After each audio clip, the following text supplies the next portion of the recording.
It's week 10. Week 10 of the spring semester. Can you believe how quickly things have gone by?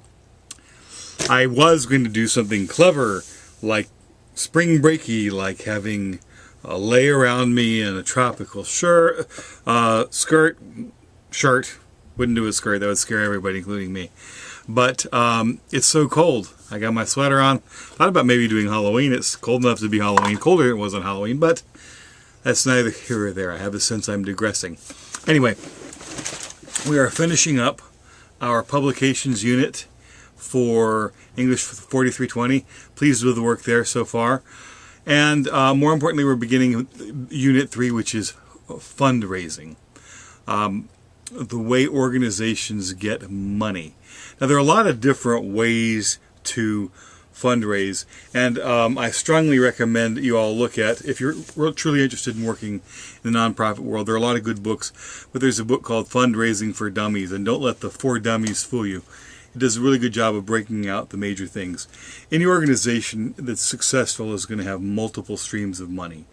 There are going to be grant applications, there's going to be probably an annual campaign, there'll be fundraisers, there'll be multiple sources of funding, often corporate sponsorships, and certainly I can't deal with all the kinds of ways that an organization will have receive funds, but that book will, if you look at it and really dig into it, you can get a sense of that you need a plan, that fundraising is constant, and that you need multiple sources of money to keep your organization functioning effectively, and that you shouldn't depend on any single one kind of funding source.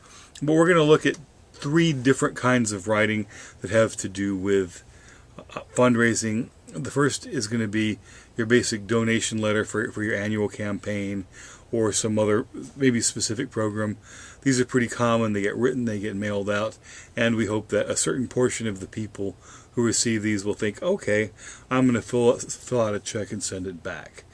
The second we're going to do is look at a targeted ask, an ask specifically from a corporation. When I say ask, it means a request to a corporation or a business to sponsor something, to provide dollars for a program. These can be very helpful, and often they are done as part of an organization, or part of a company's marketing. For example, we get a certain amount of money from a local chain every year.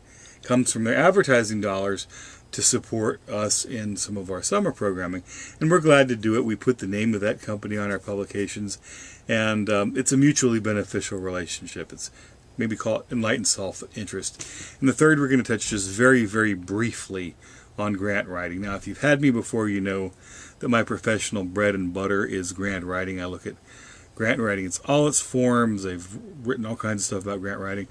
I teach an entire course, which I'm teaching next spring, on grant writing, but we're just going to get the beginning, the basics, which is the letter of intent.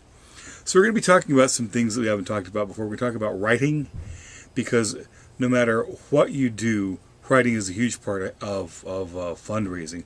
Often the initial approach to an organization, whether it be a business or a person or a granting agency, is through writing.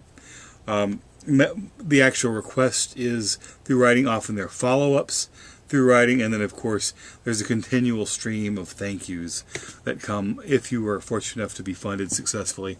Some people say you should thank somebody 7 times whenever you receive dollars, and that's about right. Most people that you talk to in the nonprofit world will tell you that.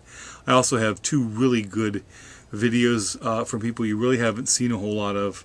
One you haven't seen at all, who are very effective and successful grant writers, and you're going to be getting some good material about them, about the programs, through their interviews. So really big show, so to speak, a lot interesting coming up, but this week we're going to focus very specifically on fundraising letters. So strap on your seatbelts, get ready to come back from spring break, and I'll look forward to reading more of your writing. You take care now.